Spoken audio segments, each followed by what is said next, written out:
Come back to Toyeen Talks. And if you're new here, we are happy you find us. Thank you for everything.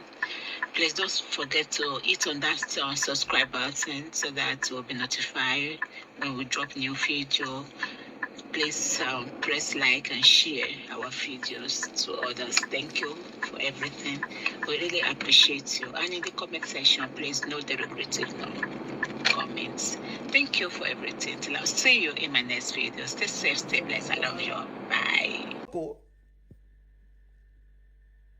Àwọn ìyá kan ṣe bẹ́ẹ̀. So evidence wo ló fẹ́ kí TVC provide àbí kí wọ́n produce? Without you TVC going to Idumata to go and verify the story if they sell or there was issue of reverse transfer, and for the fact that Nigerian police has no Lizzy. Only why TVC ò lè lọ síbẹ̀ to confirm pé wọ́n ta gold. Lizzy, orí ẹ ò pé o. Ìwọ náà mọ̀ pé wọ́n ta gold. Kí ló dé tí wọ́n náà ń sọ pé ìyá yín ti jí gold o? Only if there is issue of reverse transfer, ẹnu ẹ ló fi sọ. Ọlọ́pàá sọ tiẹ̀. Ìwọ náà sọ tiẹ̀. Ó ní bàbá yẹn náà òun rí alert, òun rówó. Nígbà tí ọlọ́pàá ní nọ́mbà kan ló miss, so wọ́n wá gba ibòmíì lọ. Òun mo fi ń bèrè pé ta ló ń purọ́ nínú ọlọ́pàá àti Lizzy. Mo ò sọ pé àwọn ọlọ́pàá ń purọ́ o. Mo kàn ń bèrè pé ta ló ń purọ́ nínú àwọn méjèèjì. cleared my name. Ayé yín bàjẹ́ sí mi lọ́wọ́. Ẹ jẹ́ ká bẹ̀rẹ̀ lórúkọ bàbá ọmọ àti ẹ̀mí mímọ́. No, ó lè pé owó ní lórúkọ bàbá àti ilẹ̀ Afọkọ́yẹrí ló yẹ kó o kì. Ilẹ̀ Afọkọ́yẹrí mo ti fẹ́ bẹ̀rẹ̀ o. Èwo ni lórúkọ ṣé Christian ni ẹni? Ẹ mọ̀ wípé tẹ́ bá ti lọ fọ lórí burúkú èèyàn direct company, ó máa padà kórí burúkú bá company. Tí ó bá sí pé lórí burúkú lọ̀gá wọn ní TVC. Ẹni tó ń ta gold, ẹni tó ń ta diamond, ẹni tó ń talẹ̀, ẹni tí ò ní fraud. Ẹni tí ò ní fraud case rí. Wèrè ní Lizzy. Lizzy, kí ni mo pè ń sìn? Wèrè. Oh, knock in Canada ni. Ṣé bóun la play tó ń sìn? Ṣé bóun knock in Canada? Lizzy. Bí ẹ máa gbọ́ o. Ẹ̀yin ará TVC ẹ̀yin náà ẹ máa gbọ́ o. Ó ń pọ́n rẹ̀ ni o. Kò ń ṣe bó ṣe jẹ́ ló ń sọ yẹn o. Ẹ gbọ́ ọ̀rọ̀ ẹ̀. Ẹ yá àtújọ gbọ́. Òun tiẹ̀ ní ìṣù ń gbà yẹn, àwa mẹ́ta lájọ rìn ní school. Wọ́n pè kan Túndé, wọ́n pè kan ní Láńre pẹ̀lẹ́ mi, àwa mẹ́ta jọ pàdé Mẹ́kà náà ní 2018. So Láńre yẹn ó ní little issue. Mọ̀ pé ọ̀rẹ́ yìí tó máa fi ronú, ó yá já lọ sí àṣà ní ká lọ sí program yẹn ní Canada. Ló bá ní báwo ló ṣe máa ṣe, mo ní mọ nǹkan tó ṣẹlẹ̀. Nítorí tiẹ̀ a máa ní stop over níbi báyìí. Ra tíkẹ̀tì ẹ̀ kó bọ́ sínú flight mi yẹn kí o bá jọ ṣeré lọ kákàd fún and all that. Ìgbà tí mo dẹ̀ dé ibi tí mo fẹ́ ní stop over ní America, ó ti book tíkẹ̀tì ẹ̀ sórí flight tí wọ́n ti fẹ́ connect mi. Èmi àti ẹ̀ ṣáàjọ wà nínú flight kan náà. La bá dé Canada. Nígbà tá a dé Canada, ọ̀rẹ́ mi ló bá mi gbé àwọn hand luggage mi ńláńlá. So èmi gbé òun bá mi gbé traveling àwọn travel box ńláńlá yẹn, mi gbé hand luggage mi. So ìgbà tá a dé last point, wọ́n ṣe pè mí padà nìyẹn, are you this, are you that? Mo ní yes sir. Ó ní báàgì mi dà, mo lóun ló wà lọ́wọ́ ẹni yìí pé gba báàgì mi ní ọwọ́ ọ̀rẹ́ mi nìyẹn. Wọ́n ní mo ní issue kẹ̀. Irú wàhálà wo lélẹ̀? Mi ò ní issue, mo ṣáà ń search ara mi. Irú issue wèrè wo rèé? That was 2018 o. Ọ̀rẹ́ mi wọ́n bá ní kóun máa lọ pé kí ló ń dúró fún.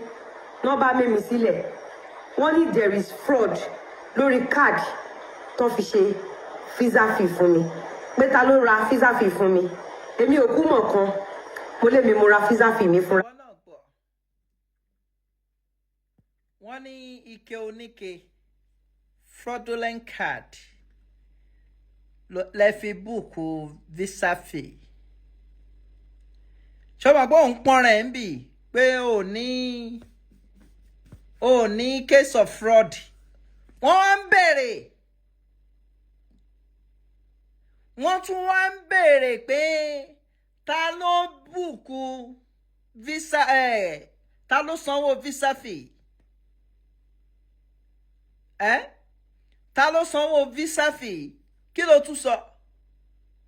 Ó tún níwọ ni. Ó wá ń blame TVC pé kí ló dé tó confirm torí wọ́n ti rírú ẹ̀rí ni wọ́n ṣe bí kan ní 2018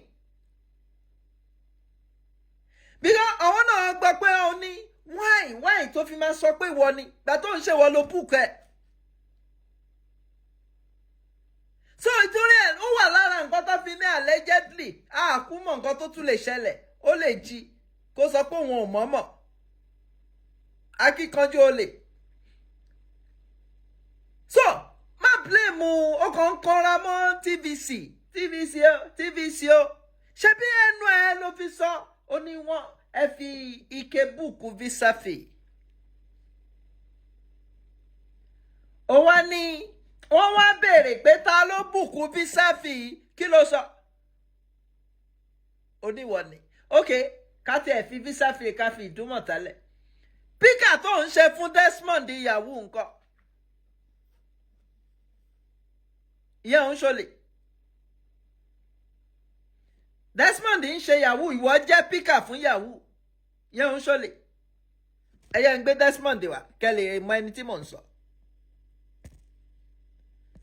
Ẹ wo Desmond ni. Ṣé bí Desmond ṣe múra kọ́ ni Lizzy múra? Ìyẹn ń ṣọlẹ̀. À ń bọ̀. Ẹ jẹ́ àgbọ̀rọ̀ ẹ̀ lọ.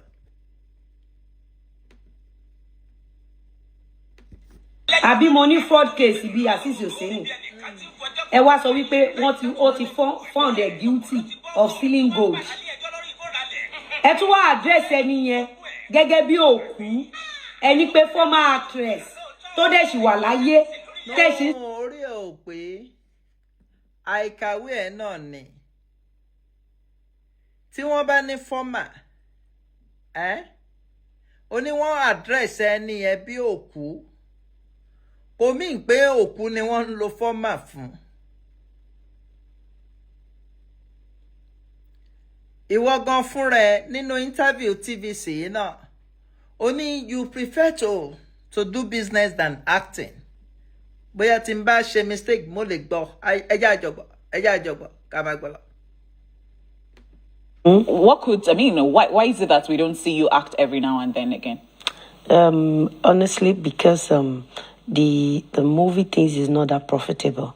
Okay. And arábìnrin yẹn béèrè lọ́wọ́ ẹ pé kí ló dé táwọn ò ń rí ẹnu movie mọ́.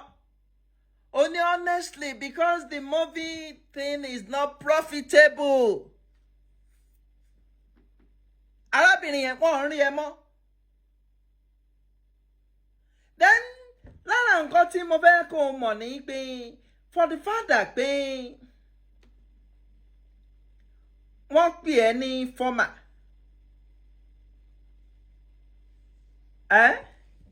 Ó dàbí kíyàn lọ sí high school ni. Má gbọ́. Ẹnìyàn ò wá sí ní high school mọ́. Ó ti pass out. I mean, ó ti kúrò ní secondary school. Nǹkan tí wọ́n máa pè ní wọ́n ní former students. Lizzy máa gbọ́ o. Àbí ó tiẹ̀ wá lọ uni. Former náà ló máa jẹ́ torí tó ò bá sí ń bẹ̀ mọ́. Then wọ́n ò wá rí ẹnu movie mọ́. Ó ṣe movie mọ́. Èyí tó ti ṣe gbẹ̀yìn bóyá kò fó Tinubu ni. Ìyẹn náà dẹ̀ ti pẹ́. Àbí kí n pè ní he was my former classmate, yeah. tí wọ́n bá lo fọ́mà fún ẹ kò mí pé o ti kú Lizzy wèrè. Kò mí pé o ti kú nítorí pé ò sínú industry yẹn mọ́, wọn ò rí pé ò ń ṣe movie mọ́. So tó bá lo fọ́mà fún ẹ, ó ní wọ́n sọ̀rọ̀ yẹn bẹ́ẹ̀ ni pé mo ti kú. Irọ́ Lizzy, kò ń ṣe late ni wọ́n lò ó. Wọ́n náà wo tó bá máa àdírẹ́sì President Olúṣẹ́gun Ọbásanjọ́, wọ́n ò ní pè ní president, wọ́n ní former President Olúṣẹ́gun Ọbásanjọ́. Ara nǹkan tá à ń sọ fún ẹ ni, tí wọ́n bá ń kàwé èèyàn máa ń kà á pẹ̀lú ọpọlọ ni. Bọ̀ǹgbà tí ó yẹ kí wọ́n kàwé ó ti ṣolóṣólọ. Tó yẹ kó o jókòó sí class, nǹkan tí wọ́n ń pè ní former nìyẹn. And tí wọ́n bá address as former, wọ́n bú ẹ̀, ìwọ kà kún èébú, kò ń ṣe èébú. Ṣó ti gbọ́ nítorí ijọ́ mi ni mò ń sọ o. Torí ijọ́ mi. Fíìmù múvì ẹ̀ lórí YouTube. Ẹ wá àdẹ ẹ ní kúure gbogbo yín tẹ̀ ń ṣiṣẹ́ ní TVC. Ẹ máa fojú sunkún gbogbo ọmọ yín. Ṣùgbọ́n ń gbọ́n sìn. Ní àná tí wọ́n ṣépè fọ́mọ ẹ̀. Ìwọ náà wò, ṣé TVC bú ọmọ ẹ̀? Àǹtá bá ń sọ fún ẹ pé o ò ní brand mọ nǹkan tó kù. The only thing tá a lè pè ń brand ẹ̀ ń sin èpè ni. Á dàbẹ́ ẹni pé à ń sọ àsọdùn. Àbí á dàbẹ́ ẹni pé wọ́n fẹ́ mú ẹ wálẹ̀. Ìwọ náà wò, ṣé àwọn ará ẹbí yẹn ṣe wọ́n ṣépè fọ́mọ ẹ̀? Ó wá ní gbogbo ọmọ tó wà nínú wọn báyìí. No, Lizzy, asọmọ sí bàbá, èmi á advice ẹ, eléyìí ó ń destroy ẹ ni.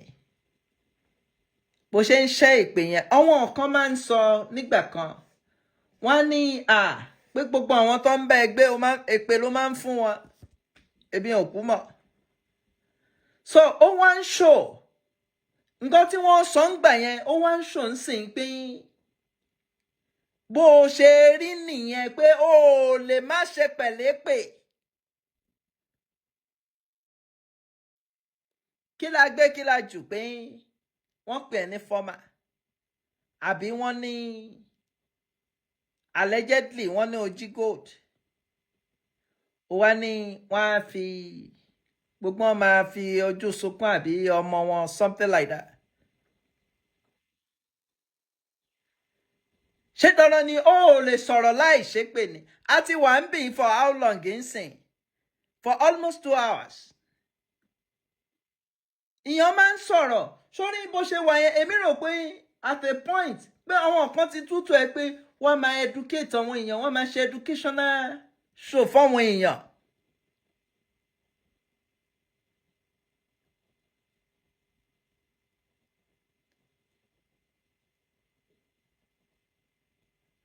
So, èmi rò pé gbà tí ó tiẹ̀ jáde ń jọ̀wọ́ ń bẹ ẹni. Ṣẹ́rí ẹ̀yin abiyamọ, ẹ̀yin ìyá.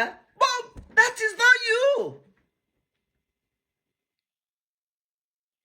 Gbogbo yín tó ń ṣe ẹ̀yin abiyamọ, ẹ̀yin tẹ́ ẹ bá ti bímọ, tẹ́ ẹ bá ti. That is not Lizzy. The real Lizzy ni pé the only brand tó kù fún òun ni pé kó ṣépè. Ẹ rí àwọn tí wọ́n ní real brand lọ́wọ́. Kàkà kí wọ́n ṣépè, wọ́n á tún ṣàdúrà ni. Ẹ yá máa gbàgbọ́. Let me tell you something. You need to learn how to fight for yourself. Even if the government is not coming to help you, fight for yourself. Àwọn olórí burúkú yìí, wọ́n jọ pa wọ́pọ̀ pẹ̀lú Gistlover. Wọ́n jọ pa a lot of people. You see how they treated Baba Mohbad? You see. Orí ẹ̀ ò pé báwo ni wọ́n ṣe treat Baba Mohbad? Ṣé nǹkan tí Baba Mohbad ń ṣe ṣó dà ní? Torí ó kàn máa ń sọ̀rọ̀ pẹ̀lú, mo ò lè sọ nǹkan tó fi ń sọ̀rọ̀ bọ̀. Báwo ni ọ̀rọ̀ Baba Mohbad ó ṣe kan ọ̀rọ̀ tó wà nílẹ̀ yìí? wọ́n pa bàbá Mohbad wọ́n sọ̀rọ̀ kódà á tún ní wọ́n pa bàbá Mohbad ìwọ tó tiẹ̀ ní èmi wà lára àwọn tó pa Mohbad ó rí pé ó rí ẹ̀ pé they join hand with this lover to treat Ijesha's case. That's Ijesha.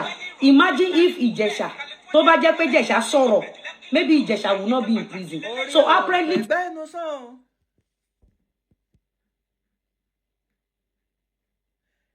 and do you know pé Shari èmi mo mọ̀ for the fact that pé mò ń gbèjẹ́ tó bá ń sọ̀rọ̀ ń pa Ìjẹ̀ṣà mo sì máa ń wà lórí igbá ní nǹkan tí Ìjẹ̀ṣà ṣe ò dáa. Wọ́n ní tí Ìjẹ̀ṣà bá sọ̀rọ̀ ṣé Ìjẹ̀ṣà ò sọ̀rọ̀ fún ọlọ́pàá ni? Ṣé ọlọ́pàá kọ́ ló prosecute Ìjẹ̀ṣà ni? Ṣé ọmọ Nàìjíríà ló prosecute Ìjẹ̀ṣà ni? Ọ̀gá ọlọ́pàá pátápátá jáde ó ní Ìjẹ̀ṣà jẹ́wọ́ ó ti sọ pé òun ṣe é. Ṣùgbọ́n lórí eléyìí àwọn set ẹ̀ up ni wọ́n set ẹ̀ up. Wọ́n mọ̀ pé nǹkan tó ń ṣe ni tí wọ́n bá tiẹ̀ sọ pé wọ́n lo ọmọdé yẹn as bait fún láti mọ̀. Nígbà míì wà àwọn anilágbájá yìí ó ṣe nǹkan báyìí ó escape. Ní ọ̀dọ̀ òyìnbó náà ń lo ọmọdé as bait láti mú offender.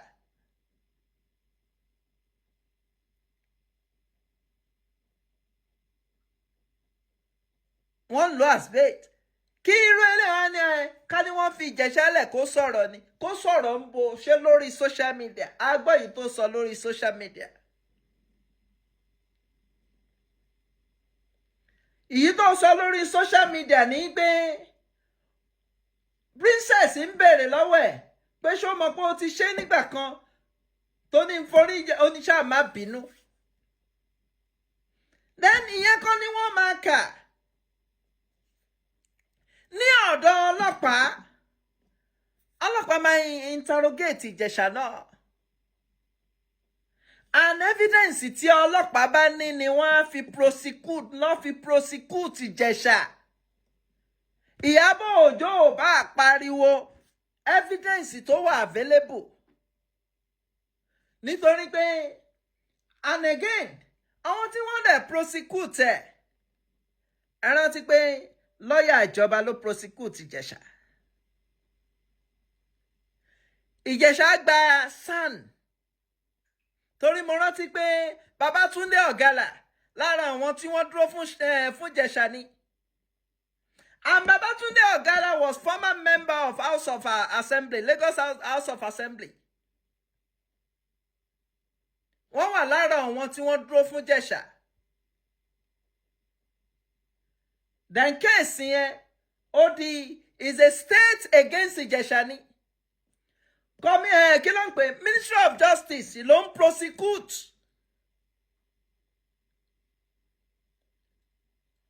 Àwọn ni wọ́n dúró fún state. Ọ̀gálàrè ara ọ̀rẹ́ House of Assembly ni. But with that ká ní pé wọ́n fẹ́ ṣòjóró ni wọ́n ti sọ nínú ilé. Bẹ́ẹ̀ ni pé ẹja fi bọ̀bọ̀ yìí lẹ̀. But the evidence are there. The evidence are there. Tí kò bá sí evidence Ìjẹ̀ṣà ò ní lọ.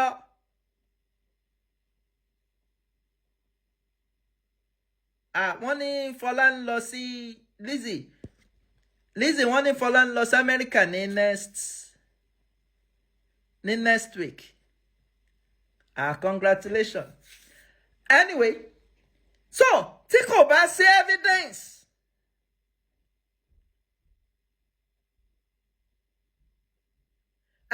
Ìjẹ̀ṣà ò ní ṣe kí ni kò ní lọ sẹ́wọ̀n. Ẹni pé ńgbà tí Ìjẹ̀ṣà dé ẹ̀wọ̀n kí ni wọ́n tún ṣe? Wọ́n tún gbé appeal. Ká ní pé evidence wà to support pé Ìjẹ̀ṣà ò ṣe kíní wọ́n máa win appeal.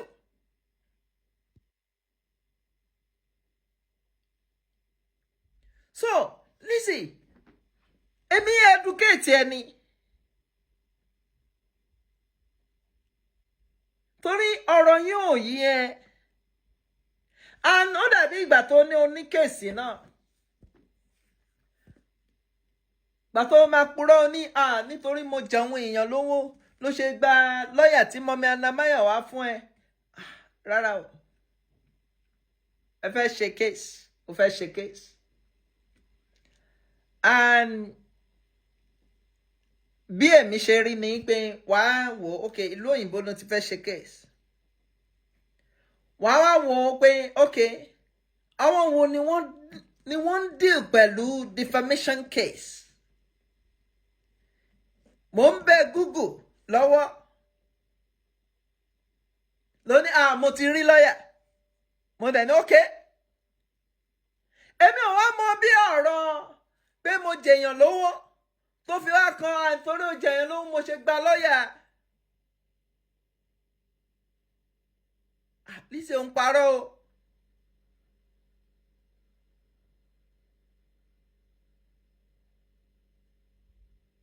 òun pa ayá tí o anyway ẹ jẹ́ àmà gbọ́lọ̀. TVC station has joined hand with this lover to send a lot of innocent people to prison. You know, Ijesha did not say anything. Everybody just judged Ijesha based on what they push on social media. Oh, but Lizzy, kò ń ṣe based on what they put on social media. Ariwo àwa tá a wà lórí social media, ariwo kan ni. Right? Kò ní nǹkan ṣe pẹ̀lú evidence tí wọ́n tender in court. Orí ẹ̀ ò pé, ó wà inform rárá. Àfi kó jalè. Àfi kó nókè. Ó wà inform rárá. Of course, tí Ìjẹ̀ṣà o, but even kí ẹ pariwo kò sí sentiment nílé ẹjọ́.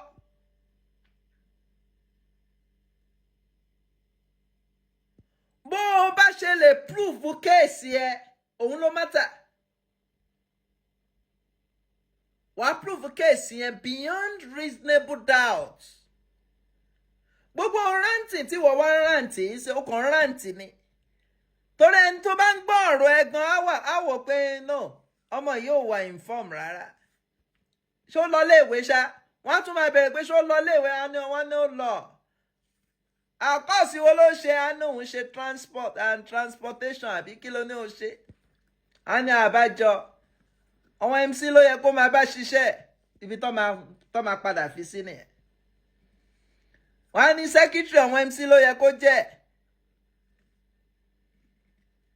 Because tí èèyàn bá lọ léèwé tó dẹ̀ ní o lọ uni ó dẹ̀ ká jáde kò yẹ kó reason báyìí. Wo mọ́mí Anamaya àti ò lọ uni gan mọ́mí Anamaya wá gan ò ní reason báyìí. Because reason bó ṣe ń reason bí àwọn agbèrò ṣe máa ń reason ni. Agbèrò gan àwọn kan tún wò pé ẹ jẹ́ ń pe lọ́ọ̀yà mi agbèrò gan ni mò ń sọ o ẹ jẹ́ ń gbọ́ nǹkan tí lọ́ọ̀yà mi sọ.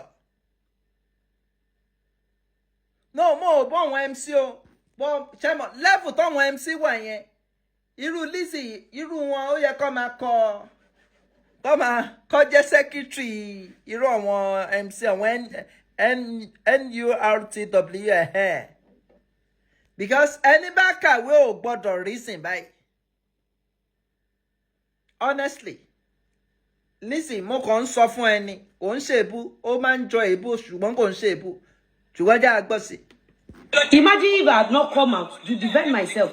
That is how this lover and TVC would have pushed it to the society that I was found guilty of stealing gold. So let's now use my case to judge TVC. So far so good. TVC has been working with this lover to kill a lot of people. A lè lo case nobody, Mrs. Nobody, to judge TVC. Because one of them allegedly found guilty of stealing gold. Allegedly found guilty of stealing gold. Lizzy, ìwọ ni ó sì lè lọ léèwé o. Kó lọ ṣe proper course. Níbi tó rí ẹ ò pé dé, Lizzy. Ibi tó rí ẹ ò pé dé. Ó ní ó mú lọ ní àkùgbá. Gbọ́ o. Admission wa ti close ní àkùgbá. Ó wá ní ó wá ṣe change of institution. Ó wá lọ ń ṣe transport. Orí gbọ́rí ẹ̀ ò pé, orí pé wọn ò jára wọn. Ó mú lọ. Ó wá wò pé nítorí ó wò pé lọ́ọ̀ ló fẹ́ ṣe. Ó wá ní ó wá change institution wá lọ ń ṣe transport. Wo bí tí transport bẹ́ẹ̀ dé ń sìn wo reason ẹ̀. Wo bó ṣe ń rorí. Ó ń rorí bí àwọn NURTW. Ìsọ̀rọ̀ sí ẹ̀ gan kò dàbí ẹni tó lọ léèwé.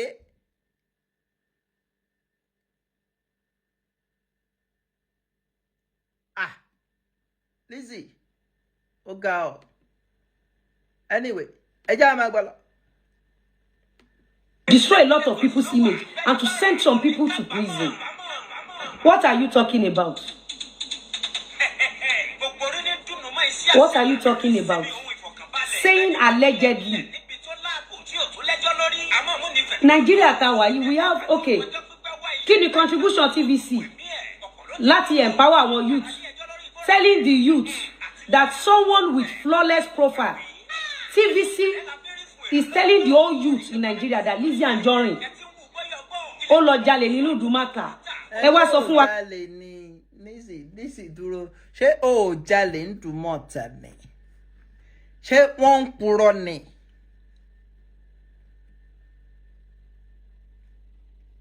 Ó ní TVC ní òun jalè ń Dumota. Ṣé ó jalè ń Dumota ni?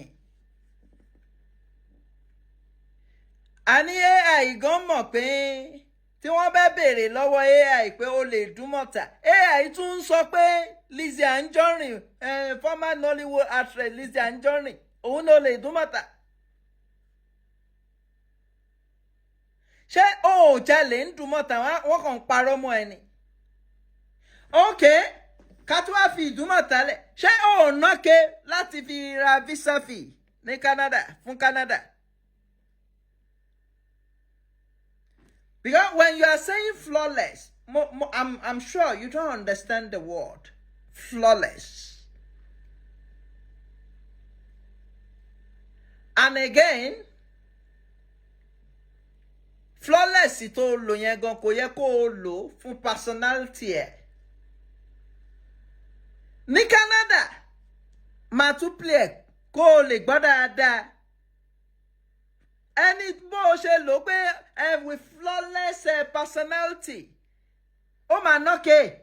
Ẹ máa fi ké fraudulent card ra visa Lizzy. Òun ní mo purọ́ mọ́ ẹ̀.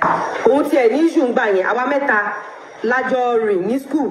Wọ́n pè kan Túndé, wọ́n pè kan ní Láre pẹ̀lẹ́ mi àwa mẹ́ta jọ pàdé Mẹ́kà náà ní 2018. So Láre yẹn ó ní little issue. Mọ̀ pé ọ̀rẹ́ yìí tó máa fi ronú ó yá já lọ sí àṣà ní ká lọ sí program yẹn ní Canada. Ló bá ní báwo ló ṣe máa ṣe mo ní mọ nǹkan tó ṣẹlẹ̀. Nítorí tiẹ̀ a máa ní stop over níbi báyìí. Ra tíkẹ̀tì ẹ̀ kó bọ́ sínú flight mi yẹn kí o bá jọ ṣeré lọ kákàd fún ọ̀la and all that. Ìgbà tí mo dẹ̀ dé ibi tí mo fẹ́ ní stop over ní America, ó ti book tíkẹ̀tì ẹ̀ sórí flight tí wọ́n ti fẹ́ connect mi. Èmi àti ẹ̀ ṣáàjọ wà nínú flight kan náà. La bá dé Canada. Nígbà tá a dé Canada, ọ̀rẹ́ mi ló bá mi gbé àwọn hand luggage mi ńláńlá. So èmi gbé òun bá mi gbé traveling àwọn travel box ńláńlá yẹn mi gbé hand luggage mi. So ìgbà tá a dé last point, wọ́n ṣe pè mí padà ní are you this, are you that? Mo ní yes sir. Ó ní báàgì mi dà, mo ló wà lọ́wọ́ ẹni yìí pé gba báàgì mi ní ọwọ́ ọ̀rẹ́ mi nìyẹn. Wọ́n ní mo ní issue. issue kẹ̀ irú wàhálà wo lélẹ̀ mi ò ní issue mo ṣáà ń search ara mi irú issue wèrè wo rèé that was 2018 o ọ̀rẹ́ mi wọ́n bá ní kóun máa lọ pé kí ló ń dúró fún wọ́n bá mímí sílẹ̀ wọ́n ní there is fraud lórí card tó fi ṣe visa fee fún mi pé ta ló ra visa fee fún mi èmi ò kú mọ̀ kan mo lè mi mo ra visa fee mi fúnra mi àṣé mo ń complicate issue mi. Our guest today is a force in the Yoruba movie industry. She's a controversial. Wait. Mama, Oni flawless record. Lizzy, you wanna gbọ́ nǹkan tó ń sọ? Ó nàke. Nígbà tó nàke, ẹ fi ra visa, ẹ fi sanwó visa fee. Wọ́n tún wá ń bèrè. Wọ́n ní ta ló bùkún visa fee ó dẹ̀ mọ̀ pé Ikele lò oníwọ ni. Lizzy. Origbó flawless gan. Flawless record indeed. Ẹ jẹ́ ń gbé síwájú díẹ̀ ká gbọ́ àwọn wòròwòrò ẹ̀ tán. TVC station is a vision killer, glory killer, youth killer, successful killer, allegedly. Ẹ̀yin olórí burúkú awáyé má ṣe rere. Let's listen to these failures. Have you done the service to the Nigerians in Awon? Who's in the bush trying to get? During Pastor Fatoyinbo, Eko Patopo, Pastor Samokoso, bó ṣe kú kò ṣẹ̀yìn yín allegedly, ẹ̀yin àti Gistlover. Shame on you. Ṣé rí pé orí ọmọ yìí ò pé? Ṣé rí pé orí ò pé? TVC kan fún mi lọ́n the 5. Kí ló kàn? Ìmọ̀ nǹkan tó jẹ́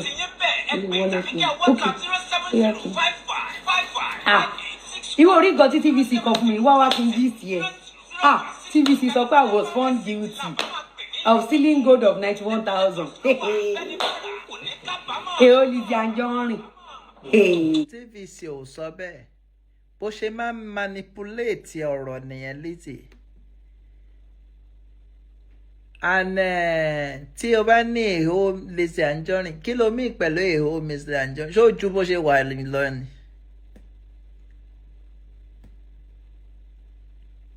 Ṣé bó ṣe wà yẹn ṣé ó ju lọ ni? Ṣé ó ju pé píkà yahoo ni ẹ ṣé ó ju lọ ni? À ń gbọ́. Give me that surah in Quran. Ẹ̀yin olórí burúkú bunch of failures. Surah in Quran àbí báwo? Ẹ já gbọ́. Trying to get moved. Anybody a business in the right country in Visa, I don't really have this. We are coping with you of the elite. The people who spend dollars, what do this profit? What do people who buy this patent? Davido kọ́ ló bà ti yín jẹ́. Nígbà tí bàbá Davido ń ṣiṣẹ́ kí ni bàbá ńlá kú bàbá tiẹ̀ ń ṣe? These are the. Bẹ́ẹ̀ni ẹ sọ̀hún. Nígbà tí bàbá Davido ń ṣiṣẹ́ kí ni ìyá tiẹ̀ ń ṣe? Tí ìyá ẹ sí bàbá Davido, ẹ̀gbọ́n àtàbúrò ni wọ́n máa jẹ́ o. Ó yẹ ká béèrè yẹn náà. Àwọn òbí tiẹ̀ kí ni wọ́n ń ṣe àbí ìyá tiẹ̀ kátẹ́ ní òní bàbá? Ìyá tiẹ̀ kí ló ń ṣe?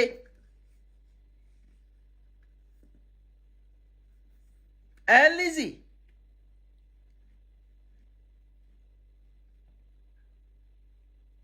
A ní òun máa dárúkọ àwọn ìyá oníyà àbí àwọn bàbá oníbàbá. Ìtàn yẹ ò dáa.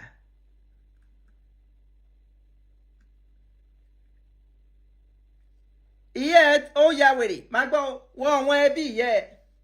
Ìyá ẹ ó ya wèrè, ó ní stroke, ó kú. Má gbọ́. Àbúrò yẹ ìwọ ló sọ ó fọ́ lójú ó kú. ìwọ ló sọ nǹkan tó sọ ni o, tó sọ fún mi ni o. Then bàbá Lánre tún wá bí Lánre. Lánre náà ó ní ó ń gbé lọ́dọ̀ ẹ̀, òun náà jalè, wọ́n nà ń gbà kan, ó lọ, kò padà wá mọ́.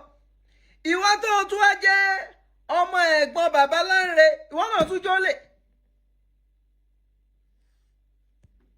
Lizzy. No, ìwọ náà wo àwọn ẹbí ẹ, àwọn tá a mọ̀ lẹ́bí ẹ, tèmi mọ̀ lẹ́bí ẹ nìyẹn. Ọmọ ẹ̀gbọ́n ń jalè, ọmọ àbúrò ń jalè. Ẹ̀gbọ́n ní àrùn ọpọlọ, àbúrò ní àrùn ọpọlọ. If my mother warned me of lára nǹkan tí màmá mi warn mi fún lélẹ̀. Wọ́n ní ẹ máa forí worí orí ọ̀dọ́ gba. Any life tí Davido bá jẹ lẹ́yìn ó deserve. Nígbà tí bàbá Davido tó ń risk ayé ẹ̀, kí ni bàbá tèmi wò? Kí ni bàbá ńlá kú bàbá tiẹ̀ ń wò? Ẹ̀yin olórí burúkú tẹ̀ ń ṣiṣẹ́ ní. Òun try láti òun fún wa ní hint. Ó ní ìgbà tí bàbá Davido tó ń risk life ẹ̀. Ṣó mọ̀ pé òun tún àwọn àṣírí kan ń bẹ̀ yẹn náà. Ó ń risk life as what? Lizzy, ẹnu ẹ̀ láti máa gbọ́. Bàbá Davido nígbà tí ó ń risk life ẹ̀, ó ń risk life as what?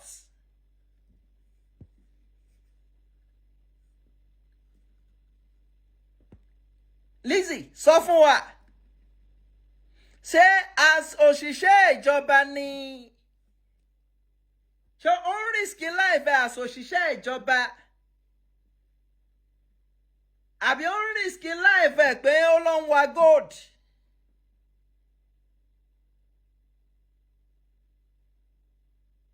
Lizzy, sọ fún wa. Ó ń risk life ẹ̀ lọ́nà wo?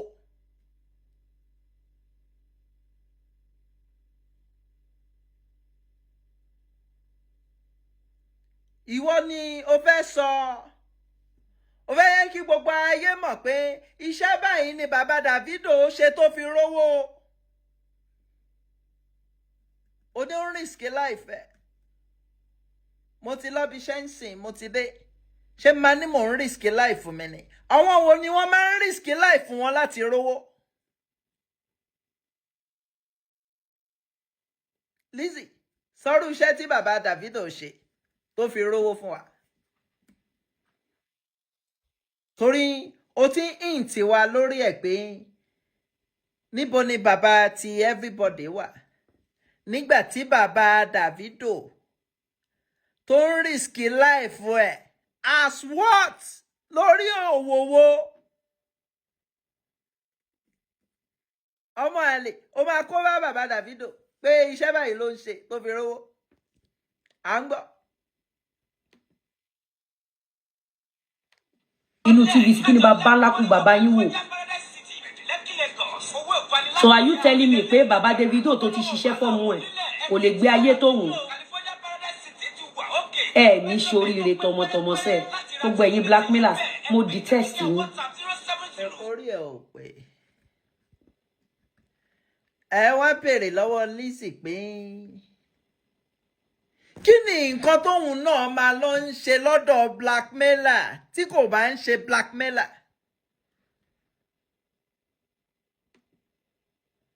Ṣebí Lizzy ló wà ní ọ̀dọ̀ blackmailer TVC yìí sìn? Kí ló dé tí wọ́n wá ń bú gbogbo àwọn tí wọ́n wò pé wọ́n ń package ẹ̀? TVC náà ń package ẹ̀ ńgbà yẹn ni o. Wọ́n di blackmailer lẹ́nìí.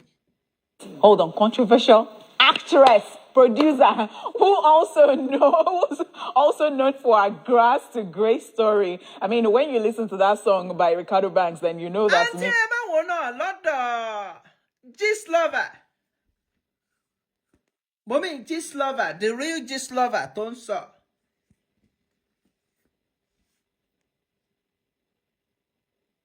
Gist Lover tó ń sọ. Ṣé mọ̀ pé òun náà lọ ní àwọn máa ń fún lówó? Ẹ máa wọ́n pé gbogbo àwọn tó máa ń ní tó máa ń lọ báyìí, ó ló ń bá wọn for a purpose ni o.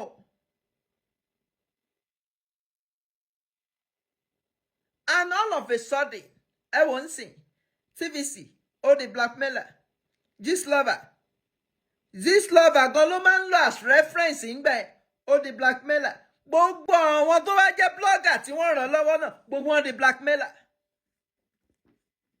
Àná àwa sì ń béèrè pé kí ló máa ń wá dọ́dọ̀ wọn blackmailer. Bí ó dẹ̀ mọ̀ túmọ̀ nǹkan tí wọ́n ń pè ní black, ó mọ̀ túmọ̀ ẹ̀ náà. Mo ò ní tú yẹn fún ẹ ní alẹ́ yìí. Bọ́ kí ló máa ń wá dọ́dọ̀ wọn? TVC rèé ibẹ̀ ló wà ń bì tó ń fẹyín bì yìí tí wọ́n ń package ẹ tí wọ́n ń promote ẹ. Lẹ́ni ńkọ́ wọ́n di blackmailer. Àgbọ̀. You have your own children. Davido kọ́ ló bá ti tiẹ̀ jẹ́. Davido kọ́ dẹ̀ kọ́ ló sọ pé kọ́kọ́ ẹ yọ ló. Ẹnu ẹ̀sán ìwọ kọ́ ló máa gbèjà Davido. Davido gan mọ̀ pé anything tóun bá ṣe mídíà máa gbé.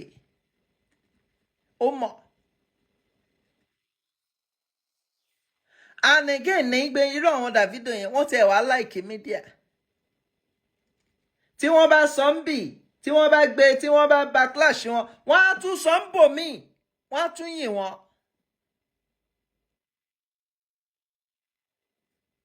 Àgbọ̀.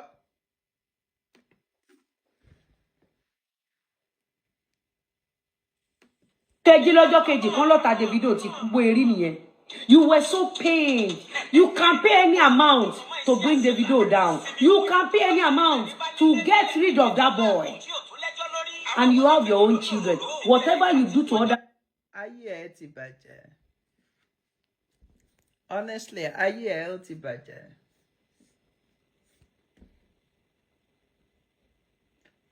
Ayé ẹ ó ti bàjẹ́ for real. Mo ò ṣeré o. Ṣó mọ̀ pé àwa là ń package ẹ tẹ́lẹ̀, ó ti bàjẹ́ tẹ́lẹ̀ o, bọ̀ kò tí ì bàjẹ́ tó ibi tó wà ń sìn. Ibi tá ayé ẹ wà ń sìn kò bàjẹ́ tó tẹ́lẹ̀, ó ti bàjẹ́ o bọ̀. Ó wà ní value mọ́.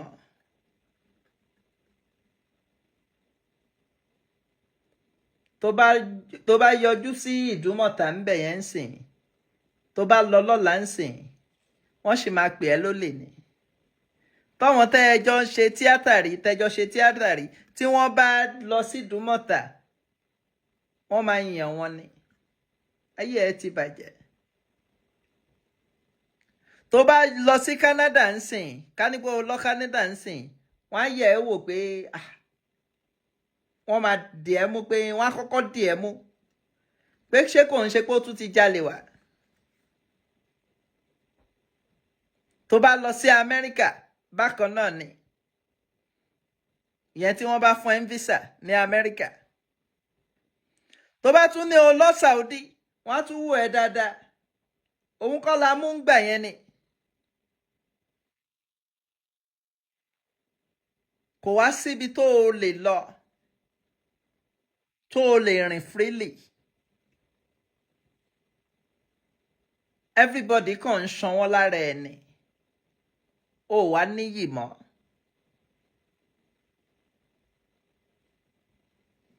Lizzy. Everybody kàn ń ṣan wọ́n lára ẹ̀, ó wá ní pé kọ́ ti ẹ̀ wò pé onítíátà àná wọ́n onítíátà àná wọ́n in fact àwọn ìyá yẹn tẹ̀ sí ń ṣe tíátà. Kó wo irú àwọn ìyá Rainbow. Ìyá yẹn wo éèjì wọn. Anywhere tí ìyá yẹn bá yọ sí, àfi kó kọ́ ọlọ́pàá torí wọ́n á máa fò mọ́ ni. Wobi tí wọ́n wà lénìí. Wobi tó wà. Ayé ẹ wá làbà.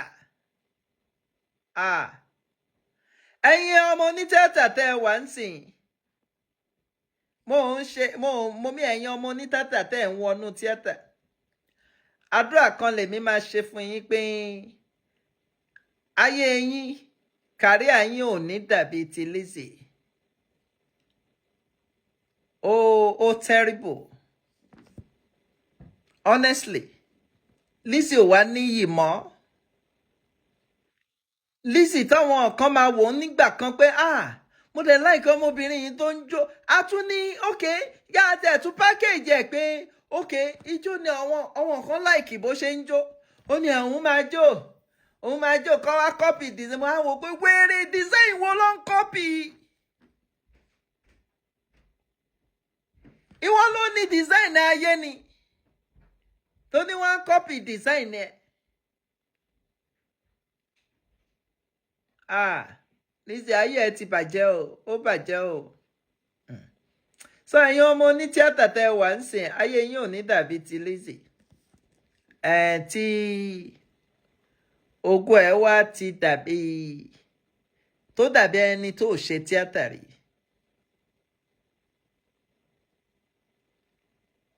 òun nìkan náà ló máa ń pọ́n tíátà ẹ̀ móvì tó bá ṣe.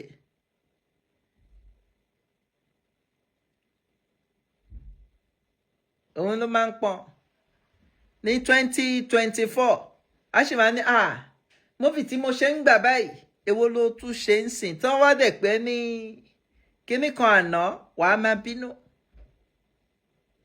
Honestly kò ń ṣe Lizzy ló yẹ kó máa sọ ọ̀rọ̀ yìí dó mo gbìyànjú lórí ọ̀rọ̀ ayé ẹ o ṣùgbọ́n wèrè tó wà lára ẹ kò jẹ́ o gbọ́. These children will be done to you in billion folds. I've never seen where a presenter will be doing like this. A whole presenter. School wo lẹ lọ? I said biblically, Islamically, personalizing destruction is a sin. Adabi Pro Max work. Lizzy gbẹ́nu fún Adabi wo ló ń wọ́ọ̀kì kókó sì lọ. So oní biblically ṣé kíyàn fárun òbò kó sí gbẹ́rẹ́ sí ṣé kò ń ṣẹ̀ṣẹ̀? Lizzy ẹ má bínú bí mo ṣe pè é. Kíyàn fárun abẹ́ nítorí pé o fẹ́ lówó ṣé kò ń ṣẹ̀ṣẹ̀? Lizzy mo ń béèrè lọ́wọ́ ẹ ṣé kò ń ṣẹ̀ṣẹ̀?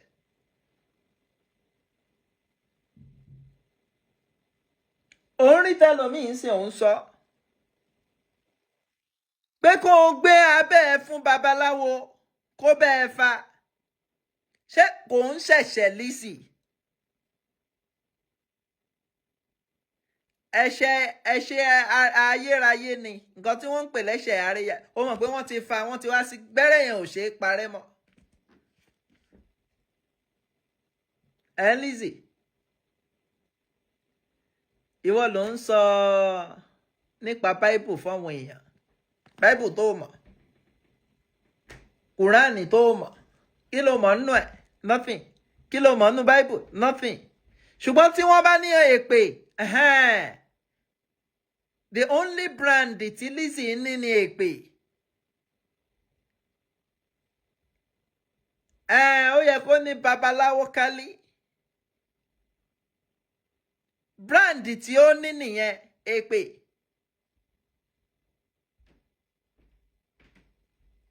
Kò ní jí láàárọ̀ kó má ṣépè kó wá àárọ̀ tó o bá wá àwáyé má ṣoríire àǹtẹ́ bá dẹ̀ wo gbogbo nǹkan tí ó máa ń sọ gbogbo nǹkan tó ń ṣẹlẹ̀ nígbésí ayé ẹ̀ ni. Tó bá sọ̀rọ̀ ń pa àwáyé má ṣoríire ẹ rí i pé ìyá tó bí kò fi nǹkan kan lẹ̀ láyé ju pé ó kú sí ilé àlàpà lọ. Ẹ jẹ́ a gbọ́ ìpolówó yìí díẹ̀ jàre.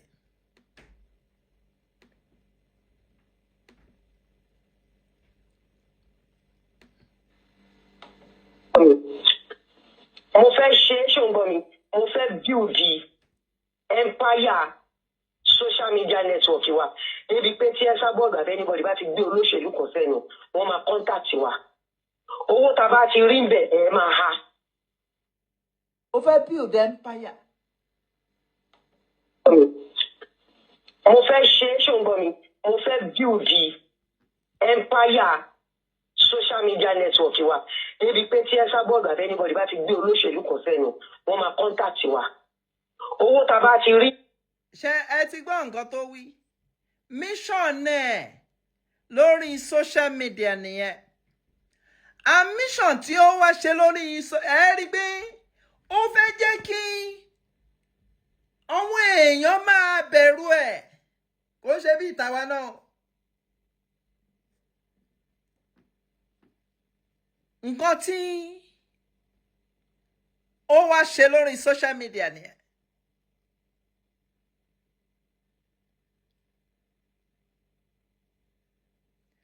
gbogbo èpè tí ó ń ṣe ń sìn ó tún sì ń ṣépè láti pé kọ́wọn èèyàn bẹ̀rù ń gbà elépè lòun o wọ́n á sá fóun ṣebí ìwọ tó o bá ṣépè ìwọ náà ló máa forí ara ẹ̀ gbé.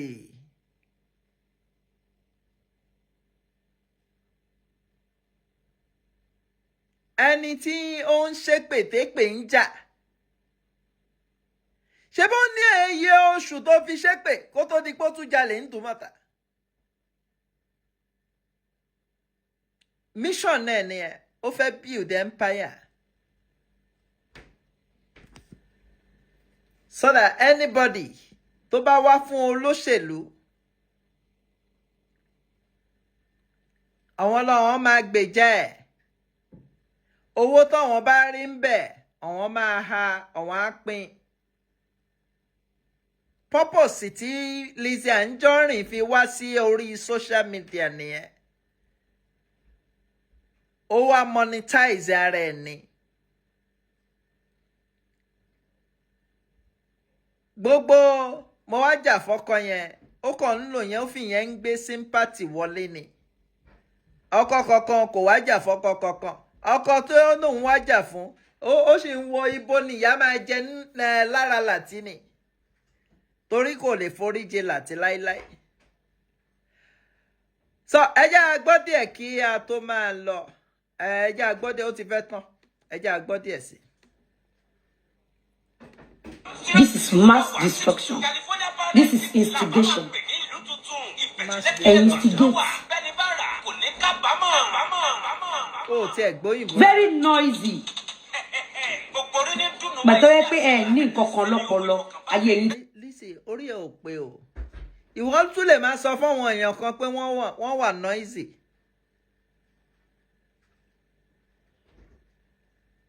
ó ní wọn ò ní nǹkan kan lọ́pọlọ ìwọ Lizzy. Bàjẹ́ ayé yín ti burú olórí burúkú ní gbogbo yín ní TVC station. Àwáyé má ṣe rere ní orúkọ mọ́mí ẹ. ní TVC station. To go ahead and invest in the country.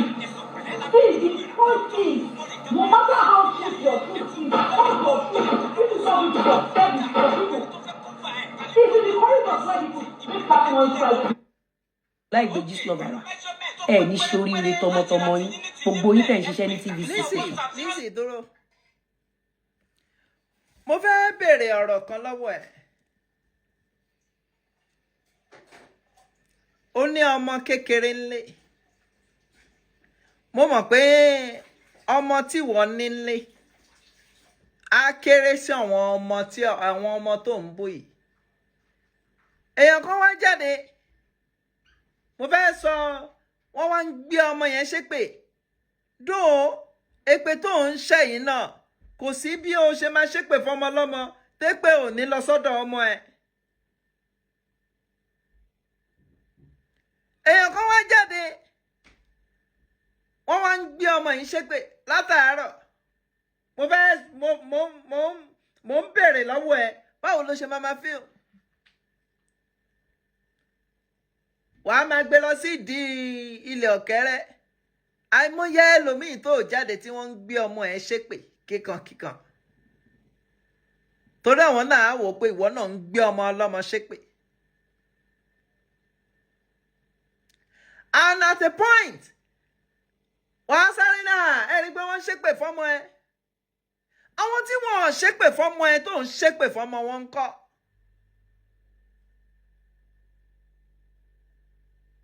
wọ́n tẹ̀mí kàn máa sọ ní pé òun ra ègún lòun rà sórí ọmọ ẹ̀.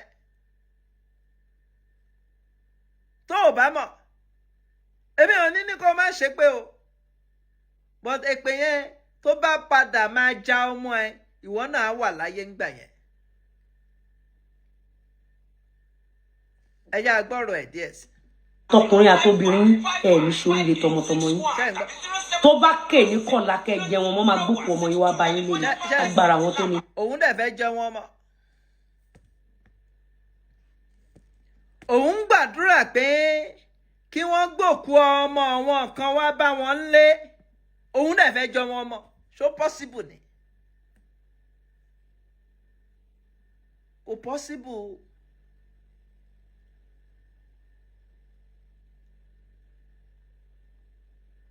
tíyàn bá fẹ́ kí ọmọ ọlọ́mọ kú báwo lòun ṣe fẹ́ jẹ wọn mọ́. and Lizzy mo dẹ̀ rántí pé tó bá wo story mọ́mísí ẹ̀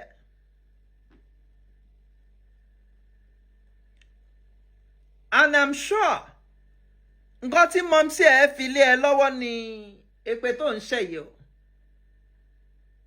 ó ṣe é ṣe kí mọ́mísí ẹ̀ náà ti ní tó bá kù díẹ̀ ó ṣe é ṣe kó ti ṣépè fọ́wọn kan tó bá kù díẹ̀ kó jẹ wọn ọmọ wọn máa gbòkú ọmọ wá bá wọn lé ni ó ṣe é ṣe bẹ́ẹ̀ wàá rí i pé tí ìyá ẹ̀ fi kú wàá rí i pé kò jẹ wọn mọ́ kò tọ́wò pàápàá ó jẹ ìyàkú ni.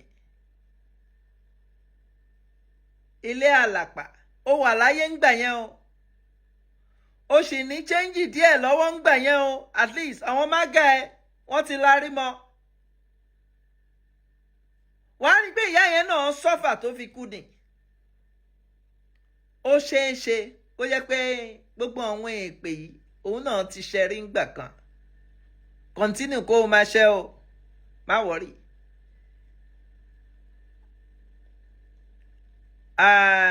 màá dúró ń bì mo rò pé 11 ti lò ẹ já dúró ń bì continue ètò ní ti tán lórí TVC nǹkan tá a kàn ń retí ni pé kí Lizzy wá dá wa lóhùn